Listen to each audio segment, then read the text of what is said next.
সকল তোমালোকক মই সোশিয়াল সায়েন্সৰ পাৰ্টটো ইতিমধ্যে পঢ়াইছো মানে হেৰিখিনি দেখাই দিছো এনসাৰখিনি সো মেথছৰখিনি অলপ টাইম লাগিব সেইকাৰণে মেথছৰখিনি মই নেক্সট কৰি দিম সো এতিয়া মই সায়েন্সৰখিনি যিখিনি আছে সায়েন্সৰ ভালেখিনি থাকে মই আগদিনাও কৈছো প্ৰায় 50% অৰ্থাৎ 45টা 90টা ভিতৰত 45টা সায়েন্সৰে থাকে মই সেইকাৰণে সায়েন্সটো মানে ভালদৰে চাই যাব দিছিলো আৰু সেয়েহে এইবাৰো 45টা প্ৰশ্ন আছে সায়েন্সৰ সো আমি আটাইখিনি আলোচনা কৰিম 46 নম্বৰ নিউক্লিয় বিক্ৰিয়াৰ তলৰ কোনটো উৎপন্ন হয় গতিকে ইয়াৰে যে এনসাৰ হ'ব C2 হ'ব A আৰু B দুইটা হ'ব ঠিক আছে নিউক্লিয়াৰ বিক্ৰিয়াত দুইটা উৎপন্ন হয় তাপো উৎপন্ন হয় আৰু পোহৰ উৎপন্ন হয় তাৰ পিছত নেক্সট প্ৰশ্নটো যাম নেক্সট প্ৰশ্নটো কৈছে পেট্ৰলিয়াম জাত পেট্ৰলিয়ামৰ উপাদান ইন্ধন হিচাপে ব্যৱহৃত নহয় কোনটো হ'ব ইয়াৰ শুদ্ধ উত্তৰ হ'ব C2 পেৰাক্সিন ৱাক্স বা পেৰাচিন মম হ'ব ইয়াৰ শুদ্ধ উত্তৰ পেৰাফিন নেক্সট হৈছে 48 নম্বৰ প্ৰশ্ন যিটো আছে থাৰ্মোপ্লাষ্টিক কোনটো হ'ব নাইলন হ'ব থাৰ্মোপ্লাষ্টিক এটো হ'ব শুদ্ধ উত্তৰ 49 নম্বৰ প্ৰশ্নটো ধাতুৰৰ সৈতে পাৰা লোক লগোৱা পদ্ধতি কি বুলি কোৱা হয় এলাগাম বুলি কোৱা হয় এমালগাম 50 নম্বৰ নিষ্ক্ৰিয় বাতাবৰণ সৃষ্টি কৰিবলৈ কোনটো গেছ ব্যৱহাৰ কৰা হয় সেইটো হৈছে নাইট্ৰজেন গেছ ব্যৱহাৰ কৰা হয় 51 নম্বৰ প্ৰশ্নটো আছে এটা মৌল x পাৰ প্ৰশ্নটো গমে পঢ়ি চাবা তোমালোকে আৰু ইয়াৰ এনসাৰটো হ'ব 51 নম্বৰ প্ৰশ্নটো এনসাৰ হ'ব ইয়াৰ জিংক হ'ব শুদ্ধ উত্তৰ D2 52 নম্বৰ প্ৰাকৃতিক গেছৰ প্ৰধান পোৱা যায় মিথেন পোৱা যায় অৰ্থাৎ C2 হ'ব শুদ্ধ উত্তৰ 53 নম্বৰ প্ৰশ্নৰ শুদ্ধ উত্তৰ হ'ব D2 ক্ল'ৰ'ফ্লুৰ'কাৰ্বন ওজন স্তৰ নষ্ট হোৱা কাৰক 54 নম্বৰ হৈছে DDT হল কি হ'ব এইটো হৈছে নন ডিগ্ৰেডেবল পলিউটেড অৰ্থাৎ বিভংগনীয় প্ৰদূষক নেক্সট হ'ল 55 নম্বৰ ৰেৱান প্ৰস্তুতকৰণত ব্যৱহাৰ সাৰবিধ কি হৈছে NaOH নেক্সট হৈছে 56 নম্বৰ যিটো প্ৰশ্ন আছে ইয়াৰ শুদ্ধ উত্তৰ হ'ব এটো 57 নম্বৰ যিটো প্ৰশ্ন আছে বৰণ সিলিকনৰ তলৰ কোনটো শ্ৰেণী ইয়াৰে শুদ্ধ উত্তৰ হ'ব B2 58 নম্বৰ প্ৰশ্ন আছে তলৰ কোনবিধ প্লাষ্টিক গ্ৰামোফোন ৰেকৰ্ডত ব্যৱহাৰ কৰা হয় PVC হ'ব P2 59 প্ৰশ্নটোৰ উত্তৰ হ'ব এটো জাট্ৰাফা যে জৈৱ ইন্ধন উৎপন্ন কৰিবলৈ তলৰ কোনটো উদ্ভিদ ব্যৱহাৰ কৰা হয় 60 নম্বৰ প্ৰশ্নটো আছে যিটো পেট্ৰলিয়াম আংশিক পাতনৰ তলত কোনটো পোৱা যায় এইটো হ'ব হাইড্ৰজেন গেছ 61 নম্বৰ প্ৰশ্ন ইয়াৰ শুদ্ধ উত্তৰ হ'ব কলৰ বিনাশক পতন প্ৰক্ৰিয়াত পোৱা কাৰ্বনৰ আটাইতকৈ বিশুদ্ধ অৱস্থাটো হৈছে কক হয় ছাত্ৰছাত্ৰীৰ মাজতে জনাব বিচাৰো এটা ভাল খবৰ কিয়নো যেনেকৈ তোমালৈ NMS এক্সামটো মই আজিৰ পৰা শেষ কৰিলো NMS পৰীক্ষা যিটো হৈ গ'ল সো আমি এটা কোৰ্স আগৰ পৰা পঢ়াই আছো কিন্তু এতিয়া এটা সুবিধা বিগ অফাৰ দিয়া গৈছে অহাকালিৰ পৰা আমাৰ ষ্টাৰ্ট হ'ব যে বছৰিকা পৰীক্ষালৈকে আমি মাত্ৰ 100 টকাত তোমালোকক কোৰ্সটো কৰাম য'ত তোমালোকক সম্পূৰ্ণ নোটছ পাতি আমাৰ পৰাই দিয়া হ'ব লগতে তোমালোকে লাইভ ক্লাছৰ দৰে পঢ়িব পাৰিবা মেথ সায়েন্স সোশিয়াল সায়েন্স আৰু ইংলিশ গ্ৰামাৰ সম্পূৰ্ণ প্ৰশ্ন উত্তৰ সৈতে সম্পূৰ্ণ কনসেপ্ট ক্লিয়াৰ কৰা হ'ব আটাইখিনি পঢ়োৱা হ'ব 4টা বিষয় গতে কোনো ছাত্ৰই জয়েন হ'ব বিচাৰে WhatsApp SMS কৰিলে হ'ল যে ক্লাছ 8ৰ টেক্সৰ এক্সামৰ কাৰণে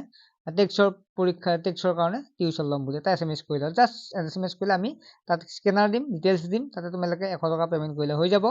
62 নম্বৰ উত্তৰটো হ'ব ইয়াৰে শুদ্ধ উত্তৰ হ'ব B2 তাৰপিছত 63 নম্বৰ যিটো প্ৰশ্ন আছে ইয়াৰ শুদ্ধ উত্তৰ হ'ব কোনটো আছিল তলৰ যে বিকল্পত বিদ্যুৎ কুপৰিবাহী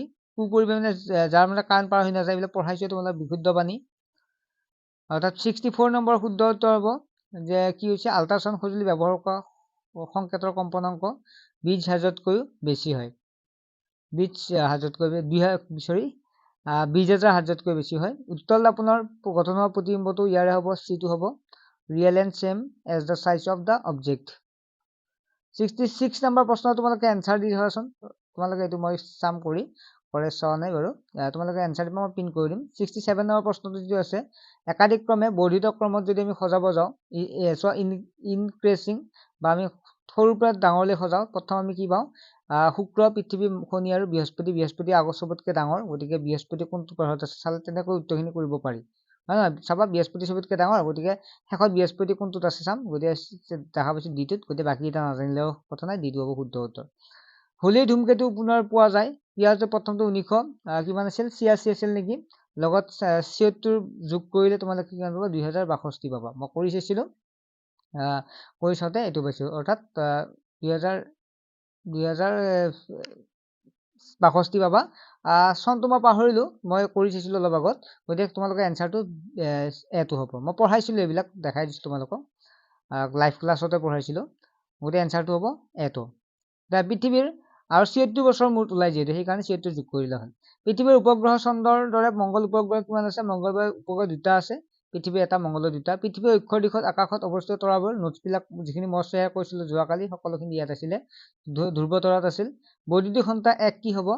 বৈদ্যুতিক ঘণ্টা 1 হৈছে বিদ্যুৎ প্ৰবাহৰ চুম্বকীয় ক্ৰিয়াৰ উদাহৰণ নেক্সট হৈছে 62 নম্বৰ প্ৰশ্নটো আৰু পঢ়ি থকা নাই ইয়াৰ এনসাৰটো হ'ব C2 তাৰপিছত আছে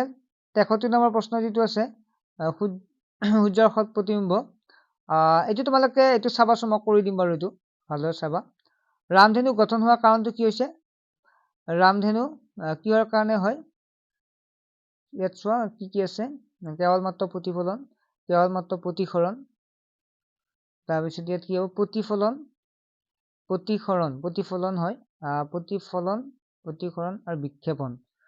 এইটো হ'ব শুদ্ধ উত্তৰ ঠিক আছে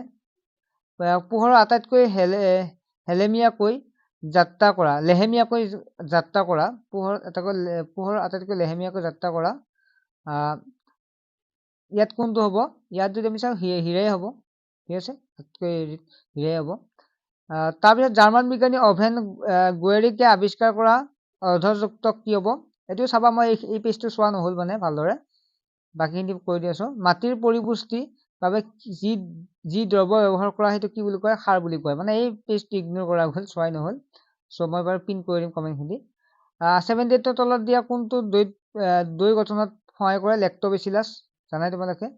বাহকৰ দ্বাৰা হোৱা বেমাৰৰ উদাহৰণ কি হ'ব বাহকৰ দ্বাৰা হয় মেলেৰিয়া 80 নম্বৰ প্ৰশ্নটো আছে 80 নম্বৰ পেকেটত অহা গাখীৰক কিয় নষ্ট কৰে পেষ্টুৰাইড গাখীৰত এইবিলাক আগতে অহা প্ৰশ্ন ডাইৰেক্ট কমন পৰি গৈছে অসমৰ সৰ্বমুঠ ৰাষ্ট্ৰীয় উদ্যান কিমান 7খন আছে অসমত বৰ্তমান সৰ্বমুঠ ৰাষ্ট্ৰীয় উদ্যান মানুহৰ লুই ৰক্ত কণিকাৰ আকাৰ কেনেকুৱা আছিল ত্ৰিভুজ আকৃতি নহয় মহুৰা আকৃতি নহয় গোলাকাৰে হ'ব 83 নম্বৰ প্ৰশ্নটো আছে তলত কোনটো বংশগতি একক জিন হৈছে বংশগতি একক এই IVM হৈছে এক্সটাৰ্নেল ফাৰ্টিলাইজেশ্যন হয় বহি নিষেচন সন্তান জন্মদিন ব্যৱহাৰ কৰা হয় লালুকিৰ পৰা পৰিণত ভেকুলীলৈ হোৱাটোক কি ক'লে ৰূপান্তৰ বুলি কোৱা হয় নেক্সট 86 নম্বৰ তলত কোনটোৱে পুৰুষৰ ষ্টেৰমত এইবিলাক পঢ়াই আছিলো শুক্ৰাক হয় মহিলা হ'লে ডিম্বক হৈ আছিল তাৰপিছত 87 নম্বৰ কি হ'ব যে সংক্ৰমিত ব্যক্তিজনৰ যৌন সম্পৰ্কৰ দ্বাৰা খুচৰা ভাইৰাছবিধ হ'ল HIV 88 নম্বৰ হৈছে স্বচ্ছ ইন্ধনৰ উদাহৰণ হ'ল CNG কাৰণে ব্যৱহাৰ কৰা হয় মাৰ্বল কেঞ্চাৰৰ কাৰণ হ'ল এচিড বৰষুণ এইকাৰণে তাজমহল বৰ্তমান প্ৰদূষিত হৈছে অণুজীৱ যন্ত্ৰৰ পিয়াজৰ কোষলৈ চাবৰ কাৰণে কি ৰং ব্যৱহাৰ কৰা মিথাইলিন ব্লু ব্যৱহাৰ কৰা হয় সেটাটো গ'ল আশা কৰোঁ তোমালোকে বুজি পাইছা মেথছৰখিনি মই অতি শীঘ্ৰে তোমালোকক দি দিম চেনেলটো ছাবস্ক্ৰাইব কৰি ৰাখিবা আৰু তোমালোকে চেনেলটো ছাবস্ক্ৰাইব কৰি ৰাখিবা কিয়নো আমি সকলো নোটছ পাতি বা ক্লাছবিলাক আমি লাইভত পাই যাবা ঠিক আছে নেক্সট এটা ভিডিঅ'ত লগ পাম অনলাইন ক্লাছত জইন হ'লে SMS কৰিবা ঠিক আছে বাই